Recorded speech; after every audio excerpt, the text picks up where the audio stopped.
It's good. All right, welcome to our New York Giants Preservation Society meeting for today, Thursday, July 18th, with Eric Vickrey. Eric has a brand new book called Seasons of Shattered Dreams, Post-War Baseball, the Spokane Indians, and a tragic bus crash that changed everything. The book has gotten rave reviews. Eric's going to talk about this, and he's going to give it as much of a New York Giants slant as necessary, but I don't want him to not talk about the rest of that book. So just some update. Steve mentioned tomorrow Rachel Robinson turns 102, which is an amazing milestone. We will not have a meeting next week. We will regroup in 2 weeks with David Gunzarath. I met David at upstate at the Cooperstown Symposium. Did a terrific presentation on cable TV with the New York Giants and Brooklyn Dodgers in New York, and then also the San Francisco Giants and the Los Angeles Dodgers and their cable war out in California. So a couple of other things I worked on. I sent Larry Bear a letter from our group requesting that they consider making that franchise wall, making the Wall of Fame out there a total franchise wall. I explained everything. He answers. If he doesn't, he doesn't. But an attempt was definitely made. The baseball schedule came out for next year. The Giants are coming in April to play the Yankees, and at the end of July and August to play the Mets. With that being said, and Norm would probably verify this, there is an open date between both of those days. In other words, they're playing the Reds and the Pirates. I assume they'd be day games at Oracle Park, and then I assume that the Giants fly out right after the game. So they will be in New York on those Thursdays. And I would like to do a New York Giant Preservation Society symposium on that Thursday, where we get about 6 speakers to come. I rent out a place. It'd be a whole day of New York Giant and San Francisco Giant baseball. The next day, we would take a Polo Ground magical history tour and follow that up with either a game, if we're going to do it when they play the Yankees, or a game with the Mets. So something to look forward to and something that I will be working on. The last thing I wanted to talk about was the Zoom subscription is up, and I assume everybody wants to keep this thing going, so I'm just going to have that up an automatic renewal. Without any further ado, I'd love to present Eric Vickrey, who's going to be talking about Season of Shattered Dreams. Let's all give Eric a nice round of applause. Eric, the floor is yours. Thank you so much. Screen is yours as well. Okay, I'll go ahead and share my screen. Hopefully you can all now see the first slide there, which is the cover of the book. Looks great. Great. All right. Well, again, thank you all for having me. I really appreciate you, Gary, for inviting me to come speak. And there are a lot of New York Giants angles to the story. Of course, many of you are probably familiar with Lucky Jack Lorkey. He's a big part of the book, but there are some other players who had some New York Giants ties. So we'll talk about those and the rest of the team as we go along here for the next half hour. Just a couple of minutes about myself. I actually grew up near St. Louis in Alton, Illinois. This is me at around age 5 or 6. I grew up a big Cardinals fan, and in the 80s, rooting for Whitey Herzog's teams, and kind of got my start writing about baseball about 5 years ago. Became a member of SABR and wrote my first book about the 82 Cardinals. And kind of along that way is how I learned about the Spokane Indians bus crash in 1946. I was actually researching a player named John Leovich, who his claim to fame is he had one major league hit, and it came off of Bob Feller. So I was writing an article about Leovich for SABR and came across this newspaper as I was researching Leovich, who played for Bremerton in '46, and was just kind of shocked about the details of this accident, which involved the 1946 Spokane Indians. Being a lifelong fan, I had never heard of this accident, and it kind of got me going down a rabbit hole of doing a bit of research. One of the first things I came across was this Sports Illustrated article from 1994 by Ron Femright, in which he kind of details Jack Lorke's life and his role in this tragedy. Jack's story is pretty well known, but as far as the rest of the team, there has not been much written about them. So that's kind of what compelled me to write this book. I felt like there were so many layers to the story, which had not been really fully researched or told in a book format. So that's what I set out to do with this book.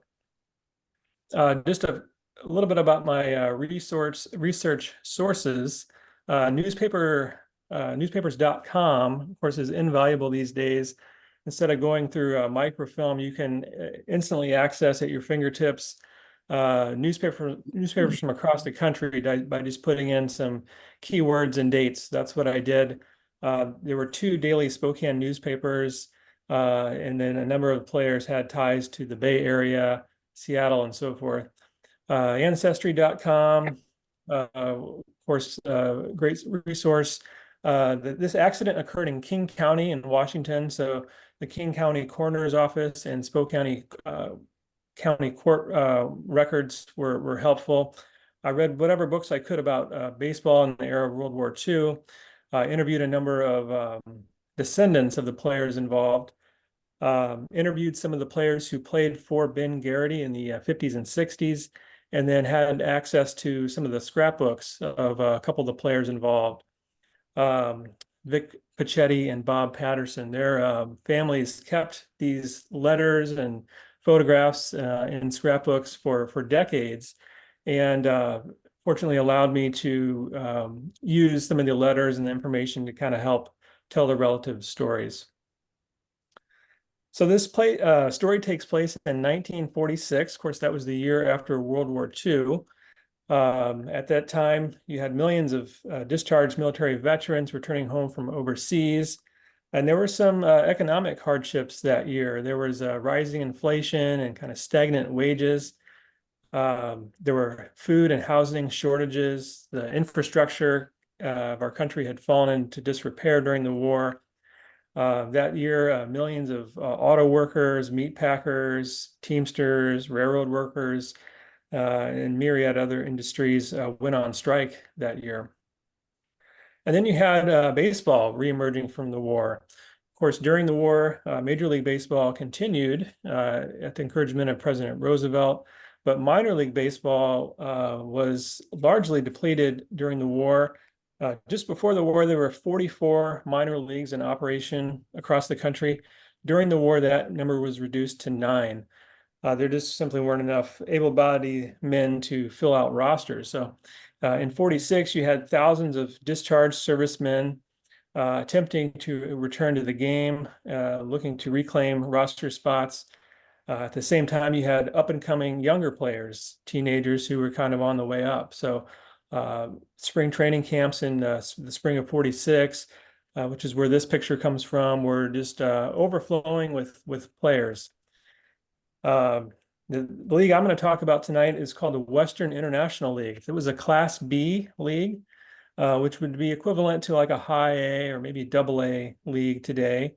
Consisted of 8 teams from Washington State, Oregon, and British Columbia. The Spokane Indians were one of the 8 teams. The others are listed there. And that's actually a kind of a blurred out picture of Jack Lorke at the Spokane Indians Stadium in the background there. Just a little bit about Spokane, Washington, which some of you may or may not be familiar with. It's on the eastern part of the state, and it really didn't become a full-fledged city until the late 1800s, as there was westward expansion of the railroad. Gold and silver were discovered in the in the area. And as a result, a lot of people were lured to the Pacific Northwest in the late 1800s. Spokane's population went from 350 in 1880 to more than 100,000 30 years later. And of course, when people came, they brought baseball. The first professional game was played in May of 1890. There were a couple of leagues that kind of came and went in the late 1800s. And then a new league formed in 1901. The name Indians first came to light in 1903, a couple of years after that. There were some pretty well-known players who came through Spokane in the early 1900s, including a couple of Hall of Fame players, Stan Kovaleski and George High Pockets Kelly, and a couple of players who were known for other reasons. There was Charles Swede Risberg from the Black Sox, and Shufflin' Phil Douglas, who offered to skip games in the 1922 playoff run to hurt the Giants' chances, and received a lifetime ban for that. There was no baseball in Spokane from 1921 to 36 because of World War I and the Great Depression. And then the league, Western International League, formed in 37. As I mentioned, it was the Class B league. The Spokane franchise was called the Hawks for a couple seasons before reverting back to the name Indians. They had a couple of highly successful seasons in 40 and 41. This was their home ballpark, Ferris Field, which is what it looked like in 37 when it first opened. By 46, there was a roof covering the grandstand. There were railroad tracks running behind the first and third base lines. And just beyond the outfield wall, which you can kind of see here, there was a horse racing track. So in the fall of 45, as the war was ending and minor leagues were kind of reorganizing, a fellow by the name of Sam Collins bought the Spokane franchise from the previous owner, Bill Ulrich. And his first order of business was to hire a manager. Of course, coming out of the war, the leagues was just restarting. So the teams had, and Spokane was an independent team. They weren't affiliated with one specific major league team. So they had to fill out a roster. And Collins's first order of business was to hire a manager. And he hired Glenn Wright, former Pittsburgh Pirates star, one of 15 players in Major League history to turn an unassisted triple play. This is a photo of some of the players as they were departing Spokane for spring training. Now, as I mentioned, Spokane was an independent franchise, but they had formed working agreements with the New York Yankees and a couple Pacific Coast League clubs, the Oakland Oaks and San Diego Padres. And that's where they got some of the players. They also signed a few players independently. And they held a 3-week spring training that April in Marysville, California. So after spring training, they returned back to Spokane. We're ready to open the season when there was a bit of a shakeup on opening day. Glenn Wright, the fellow I just mentioned, former big league star, was fired on opening day after he had gone on a bender as the team returned from spring training to Spokane. And so the team owner, Collins, replaced Glenn Wright with the fellow you see here, Mel Cole, who had some time with in the Yankees farm system before the war, and then served in the Pacific Theater during World War II. So suddenly, on opening day, the Indians had a rookie manager who was also their catcher. So he was a player manager.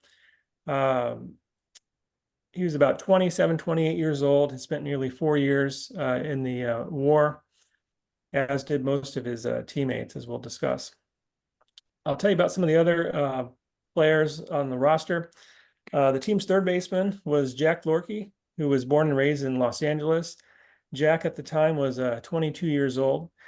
He had signed with the San Diego Padres out of high school as a teenager in 41. Had 1 year of pro ball in the Padres system with the Twins Falls Cowboys before being drafted into the Army during the war. Jack served in the 216th Field Artillery Battalion in General Patton's Third Army and fought in the Battle of the Bulge. and then returned home from the war, took a ship back to New York, and was about to take the first flight of his life back home to California when he was bumped from the plane by a higher ranking officer. The plane later crashed after refueling in Kansas City and killed all 20 servicemen on board. So Jack had survived the war, had this kind of near-death experience with an airplane crash, and this was all before coming to the Spokane Indians in the spring of '46. The team's first baseman was the best prospect on the team. He was an 18-year-old from San Francisco named Vic Pichetti.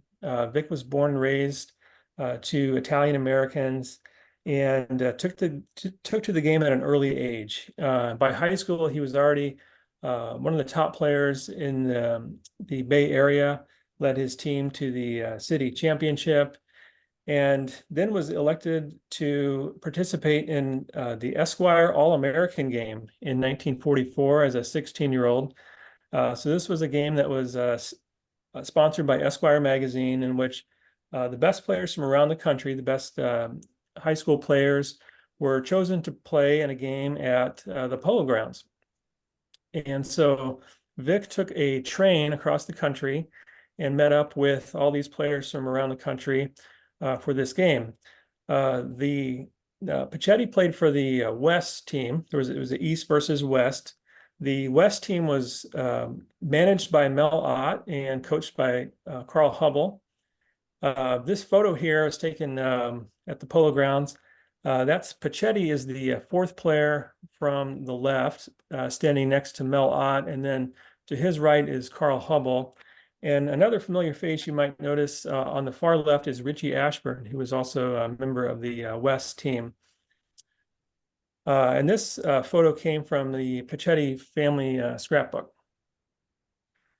So the game was played on August 7th, 1944 at the Polo Grounds.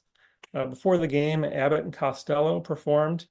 While the players were in New York, they played several practice games, toured the city, and even got to appear on Babe Ruth's radio show. So quite an experience for these teenagers to, in Vic's case, it was his first time ever leaving San Francisco. So as you can imagine, quite a big thrill.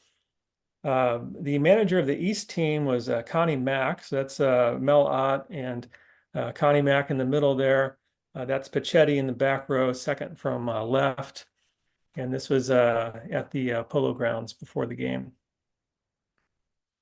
Another picture of Pichetti there on the left with Mel Ott. This was at one of the practice games that week. And a ticket stub from that August 7th game at the Polo Grounds. This also came from the Pichetti family scrapbook. Now, while Pichetti was in New York, he was wined and dined, well, probably not wined, but dined with Brad Chiricky, who tried to lure him to Brooklyn. It was also reported that Horace Stoneham tried to sign Pichetti, as did pretty much every major league team was reported as having offered a major league contract to Pichetti, but he instead decides to sign with the Oakland Oaks of the Pacific Coast League for a couple reasons. Vic still had a year of high school left, and the Oaks employed his idol, a fellow San Franciscan named Dolph Camilli. Now, it turned out Dolph actually was hired by the Oaks to manage them after he was traded from the Dodgers to the Giants, and Camilli refused to report to the Giants. It was because of the rivalry and how he felt about the Giants. So he instead agreed to jump to the Pacific Coast League and became the player manager of the Oaks in '45. Now, during that season, Camilli was fired and then replaced that offseason by Casey Stengel. So in the spring of '46, Pichetti, who's under contract with the Oaks, went to spring training under Stengel, and then was sent by Stengel to Spokane that season to get more experience. So moving on to some other players on the Indians roster, the second baseman was Ben Garrity, who is from New Jersey. He was born in New Jersey City. Attended Villanova University, where he was a captain of the basketball team. Actually, basketball was Ben's top sport. But he signed as a senior with the Brooklyn Dodgers and went basically straight from college to the major leagues in 36, again, under Casey Stengel. Ben performed very well in his first 2 weeks in the big leagues, hit 381 in his first 15 games, but then kind of quickly came back down to earth. His average soon dropped below 200, and he kind of looked around and realized that he didn't really have the physical tools to stick as a big leaguer. So he set his sights on becoming a manager someday.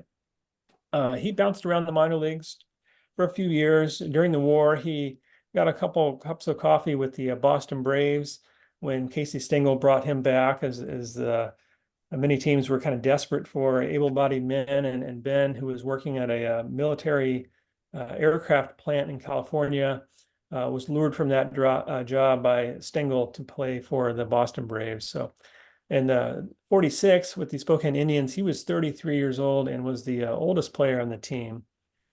Just to highlight a few other players on the Indians roster. One of the other top prospects was a 22-year-old outfielder from San Francisco named Bob Patterson, who had served in the Coast Guard during the war. Levi McCormick was another outfielder. He was a member of the Nez Perce tribe, former Washington State Cougar, three-sport star, had played in the Pacific Coast League in the late 30s, and then served in the Navy during the war. One of the team's top pitchers was Bob Kenneman, who also attended Washington State, had won 22 games with Spokane in 41, was by all accounts on his way up to the Pacific Coast League and potentially the major leagues when the war broke out. But like many of his contemporaries, he was called to serve and served in the Army during World War II. The team's catcher, who they signed a couple months into the season, was Chris Harchie, another guy from San Francisco. He had had a cup of coffee in 39 with the Dodgers under DeRocher. Actually made his major league debut by hitting a two-run double off of Cliff Melton of the Giants that season. Recorded 5 hits in 16 at-bats, and then served in the Coast Guard during the war. And as I mentioned, he had just joined Spokane on June 20th, so a couple months into the season. Now, this is a team photo of the Spokane Indians in 46. It was taken on June 22nd.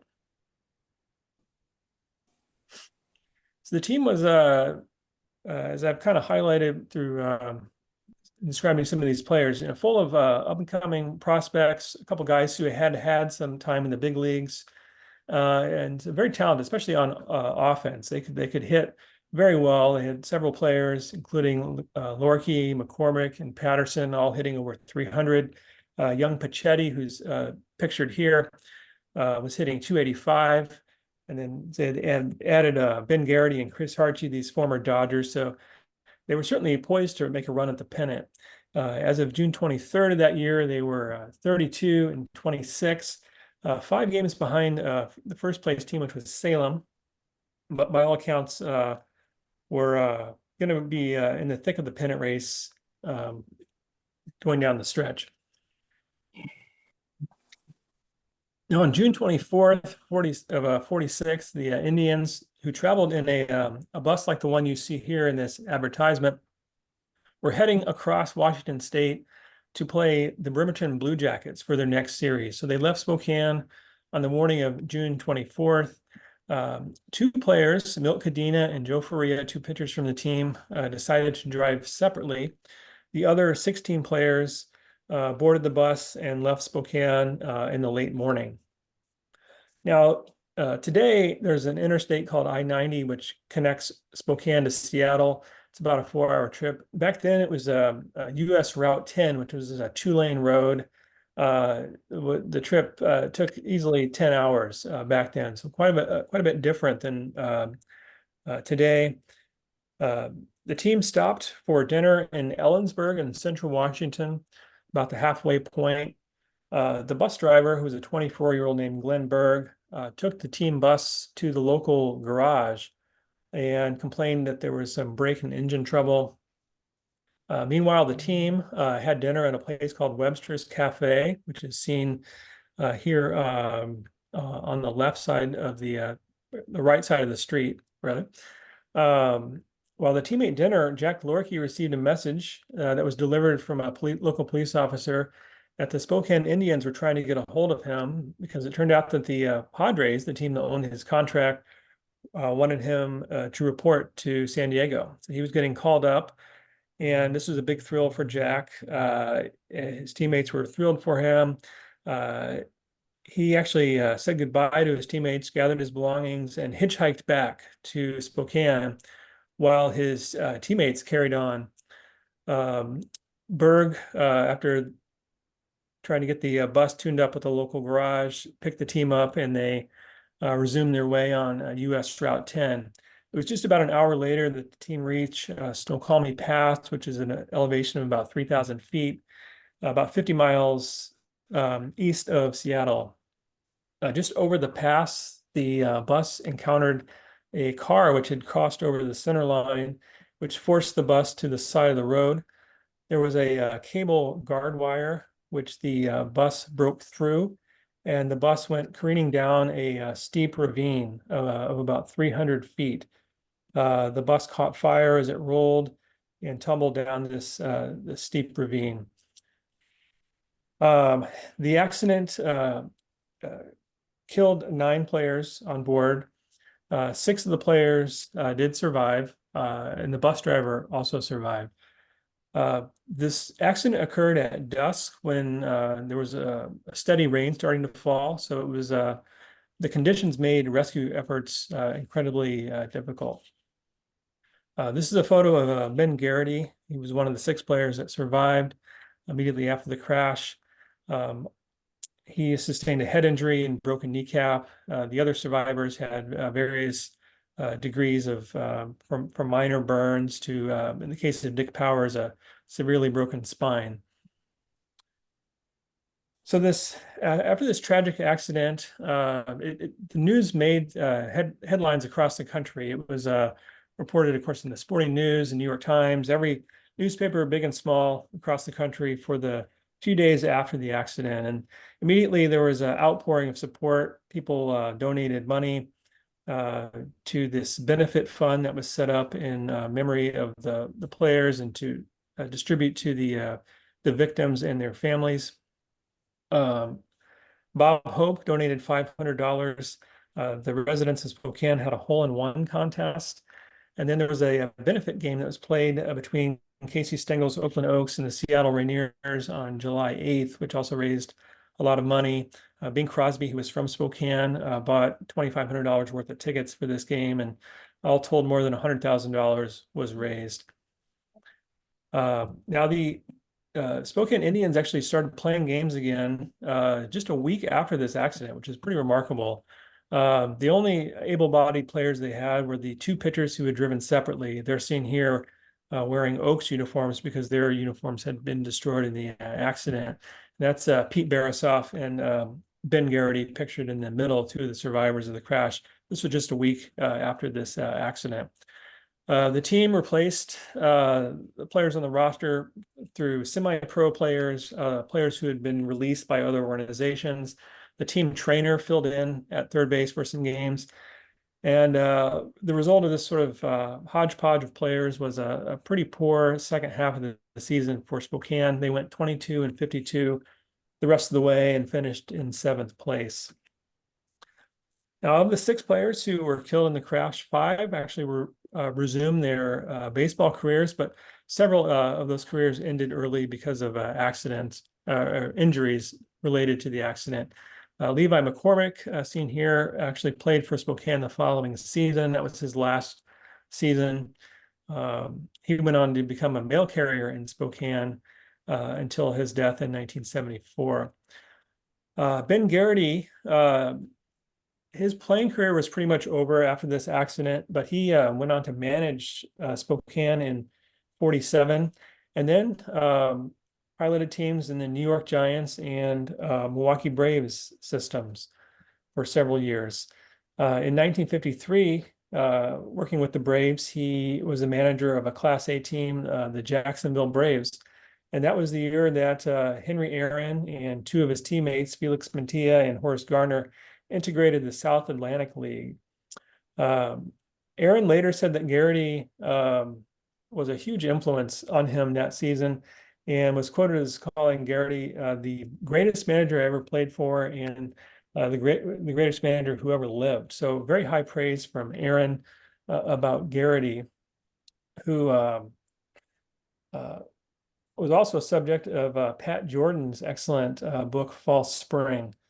By all accounts, Ben was kind of a baseball savant. He, had learned the game from Casey Stengel and just spent all his waking hours kind of studying the game, thinking about the game, and had his sights on managing in the major leagues. But unfortunately, he was kind of haunted by the memories of this accident and coped with having to continue to travel on buses as a minor league manager by drinking alcohol.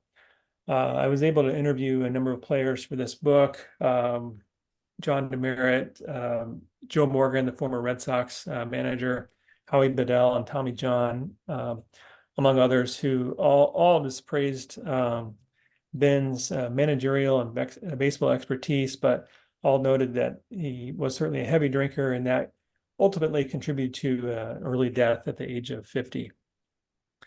Now, Jack Lorkie reported to the Padres after being called up, had an excellent rest of the 46th season with San Diego, hit .303 with 8 home runs.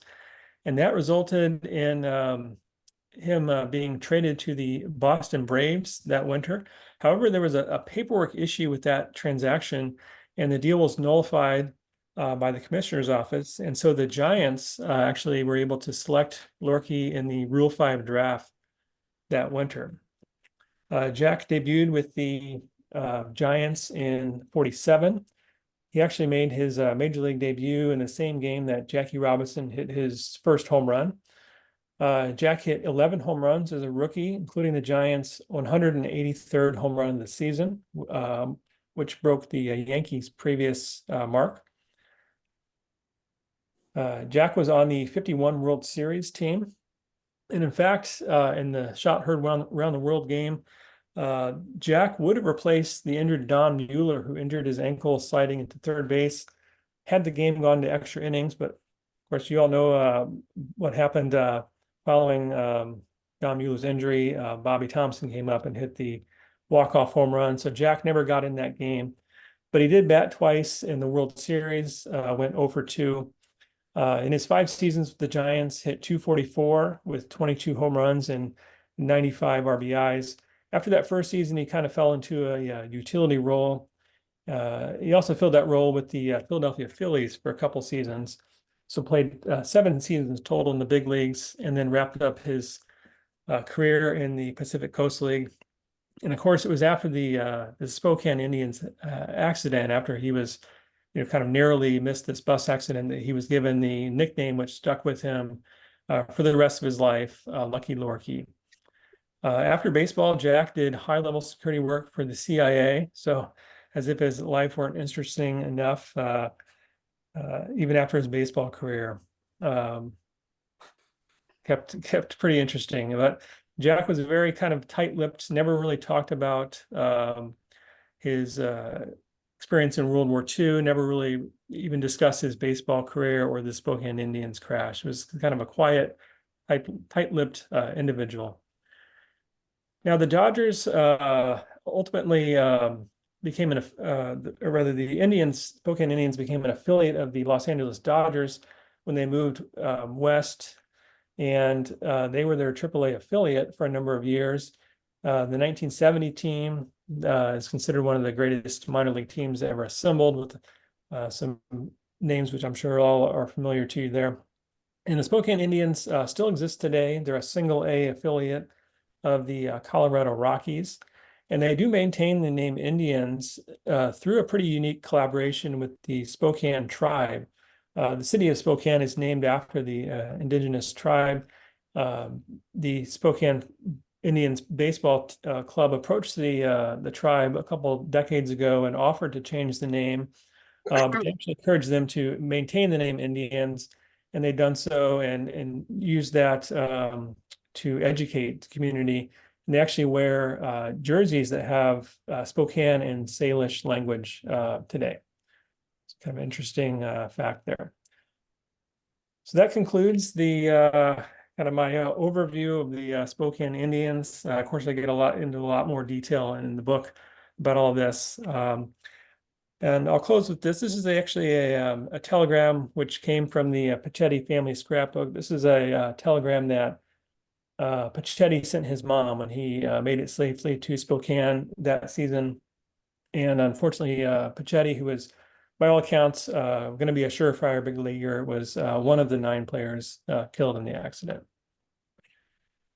So happy to take any questions you might have. First of all, Eric, that was a fabulous presentation. Really enjoyed it. Let me just take this.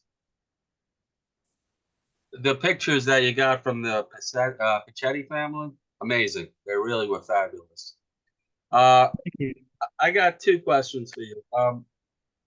Number one, I was going to say, was Pachetti going to be the one guy who died who would have been the top player to make it to the major leagues? And if not him, who else would have been? Yeah, certainly.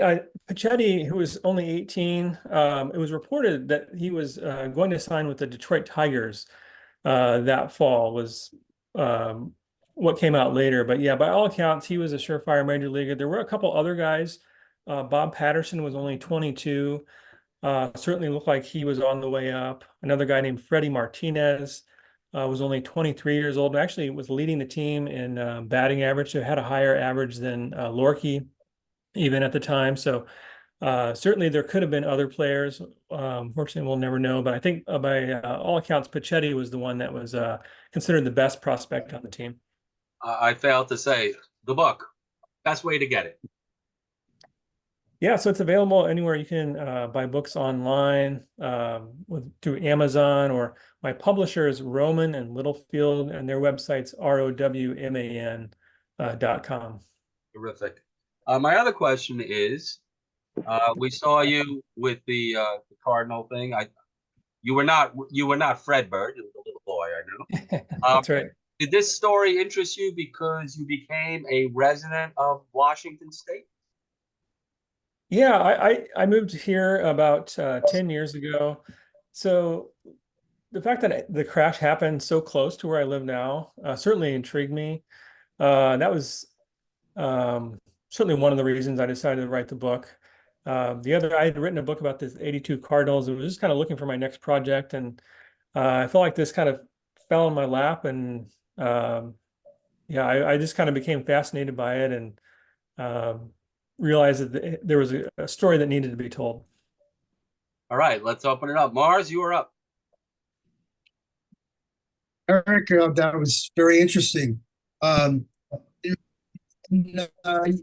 since we're on the subject of Indians, do you have any thoughts about the Cleveland Indians changing their name, the Guardians? I know a few people from Cleveland who were very upset about that, and they said, well, they didn't have to, with the Chief Wahoo, instead of the color being red, could have been a normal skin color. And as far as the Washington Redskins, the same thing. Instead of Redskins, it could have been with respect to a tribe that was indigenous to that area. What are your thoughts about that? Yeah, I think the collaboration that the Spokane Indians have had with the local tribe is a good example of at least getting input from the indigenous people who the team was named after. There are still people who would rather that the team had no association with the Indians name, but I think you're certainly never going to please anyone either way. And that similarly with the Cleveland Indians and Washington Redskins, I think there was enough pushback with those organizations, and perhaps they didn't have the same ties that the city of Spokane has to the native people So I think in each case is a little bit different. I think at least in Spokane's case, the way they've kind of collaborated with the tribe to do it in a respectful manner is probably the best way to go. Yet we have the Atlanta Braves tomahawk. Yeah, which I think, that's certainly some people consider that offensive as well. So, All right, let's go to Norm. Norm, you're up. Eric, thank you. That's a wonderful presentation. Thank you very much. I just have one question. I'm curious if you know if any of the ballparks from the 1946 Western International League still exist. ooh, that's a great question. I'm not that I'm aware of.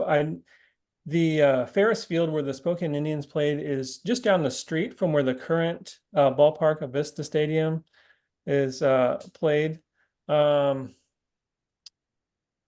I do not think that any of the other ballparks exist, but I can't say with 100% certainty. All right, thank you.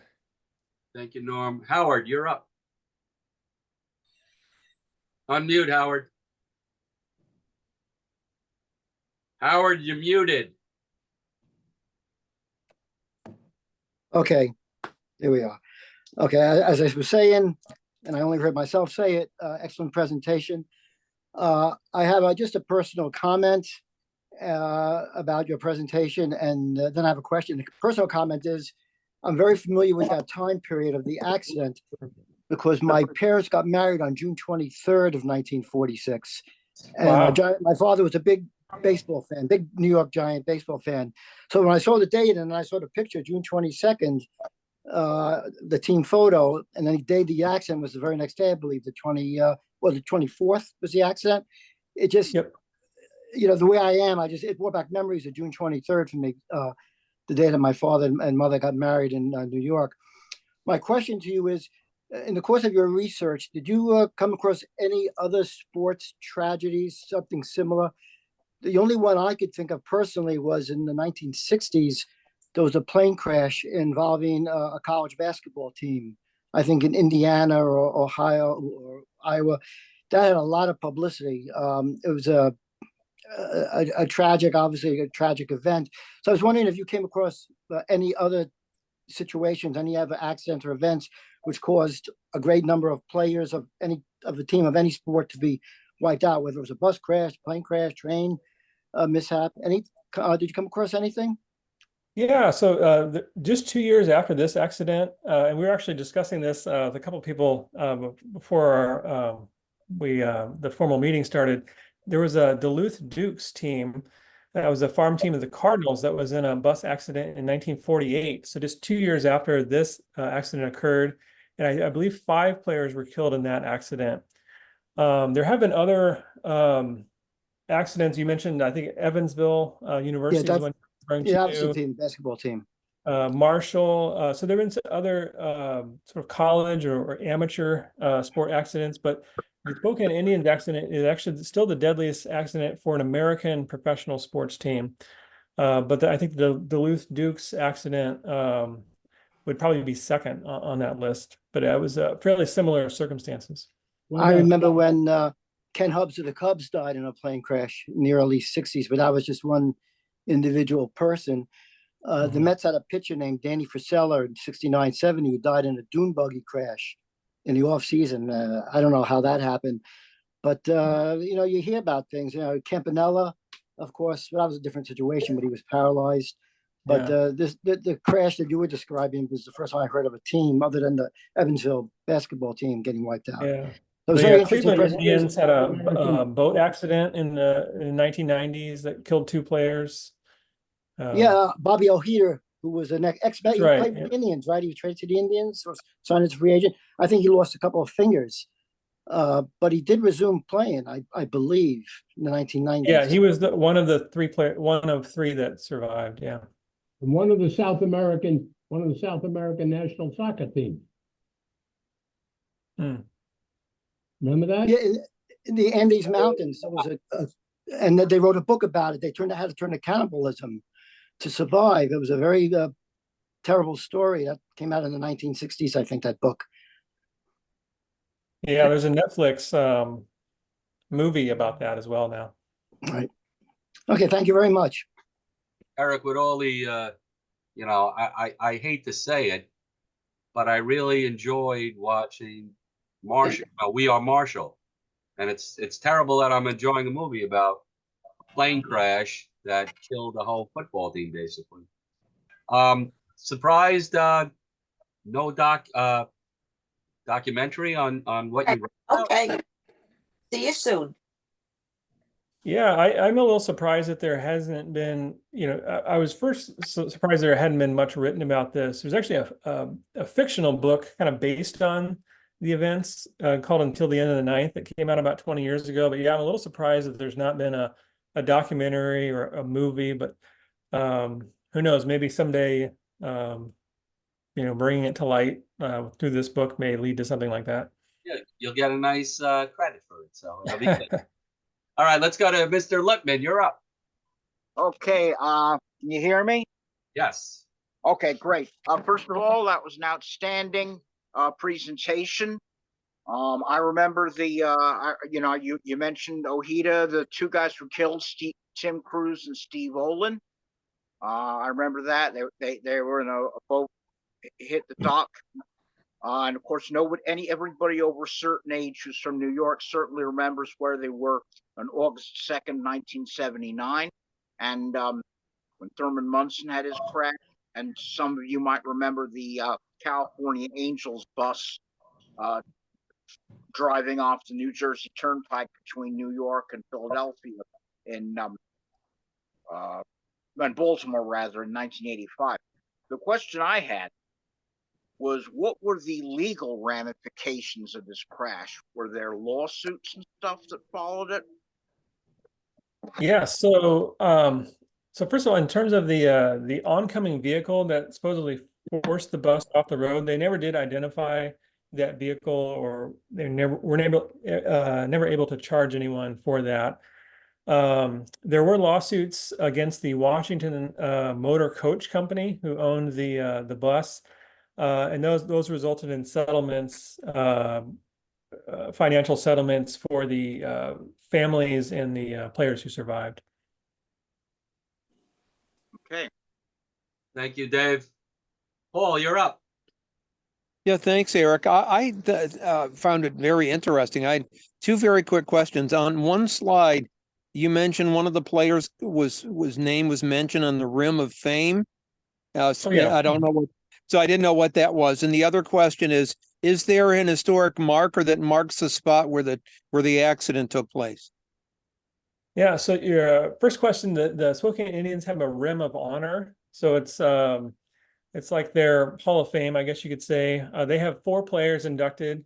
One of them is Levi McCormick, who was a member of the 46 Spokane Indians team. The others are Tommy Lasorda, Maury Wills, and then a guy named Dwight Aiden, who played for the team before the war. So just those 4 players. And surprisingly, there's no marker of any kind, either at the crash site or at the stadium where the Indians play, which surprised me a bit. But that's something that through SABR, they have a landmarks committee. That's something we might be pursuing to put some kind of marker to remember the players. I think that'd be a good idea. That'd be great. Thank you so much, Eric. Thank you. Paul, Steve Rothschild, you're up. Only because you mentioned the We Are Marshall movie. That was a great presentation. You never know that, if they wouldn't come out with some kind of a documentary. We Are Marshall, the coach who took over, Jack Langle, ended up living where I live in the Grand. And I had him as a speaker right after that movie. And I think I had 125 people. His story was incredible. And we became friendly. He moved back to Annapolis, called me over to his house, gave me all of his football books. He was going to give me a lot of trophies. And I said, you got to keep these, Jack. I don't understand. But he did give me this, which, Norm, this is a nice piece. It says, the 12th man to Steve, best wishes, Jack Langle. We Are Marshall, 1971. So a nice piece. Nothing to do with the topic today, but once we talked about it, it dawned on me. Great presentation. Look forward to reading your book, and hopefully, you never know. Something comes out of this bigger than the book. Thank you. Eric, have Thank the Spokane Indians asked you to come to the stadium for like a book signing and anything like that? Yeah. I actually did that about a month ago. That's great. Good for you. Yeah, they've been great. Yeah, it was a very successful event. Got to meet a lot of great fans. Actually met a 92-year-old guy who actually worked at the stadium and knew some of the players. So that was really cool. That's great. Mr. Weinberg. Well, I when we were giving first of all, Eric, that was a wonderful presentation, fascinating presentation.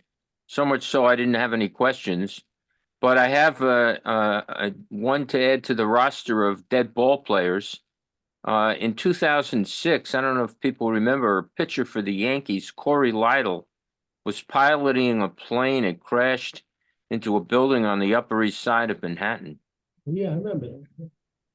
So Yeah. anyway, you can add him to the roster of the deceased. But thank you very much, Eric, for giving the speech. I appreciate it. Mr. Jim, you are up. Thanks, Gary. Eric, just can you clarify the cause of the accident again? Because I think at one point you said the driver had made a call and was complaining about mechanical problems, and then you talked about him being run off the road. So Yeah, so go ahead. So yeah, when the team stopped in Ellensburg, he did take the bus to the local garage and complain that there was brake and engine trouble.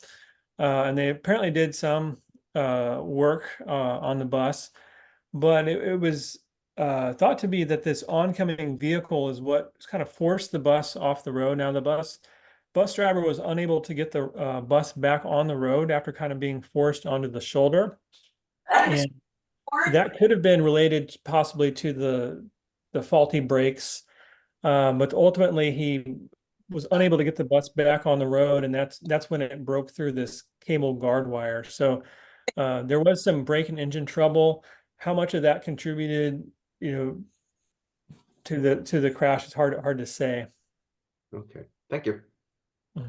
Anybody else have any last questions that they might want to ask who does not know how to navigate the yellow hand? Okay. Eric, let's all give it a nice round of applause to Eric Vickrey. Eric, fantastic presentation. Really was great. Thank you so much. There's the book again, and the best way is through Eric's publisher or through Amazon. Eric, please don't be a stranger. Great story. And really, I thoroughly enjoyed the pictures. They were just fabulous. They really were. Anyway, ladies and gentlemen, Greg, did you have a question? Unmute, Greg. I did. Go ahead. I've got a question. Did you say that the driver survived the crash? He did, yeah. He had severe burns and spent months in the hospital, but did survive.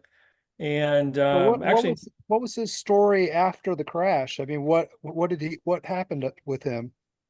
Yeah, so he went on to actually be a delivery driver, and never was in another accident. There was actually an article that ran after he died in the Spokane newspaper, in which his daughter said he was never in another car accident after this, but also never spoke of this incident. He kind of just put it out of his mind, never talked about it, never attended another baseball game, despite living in Spokane for the rest of his life. He had been a big baseball fan before this, so it definitely changed him. And his story is told a little bit in the book as well.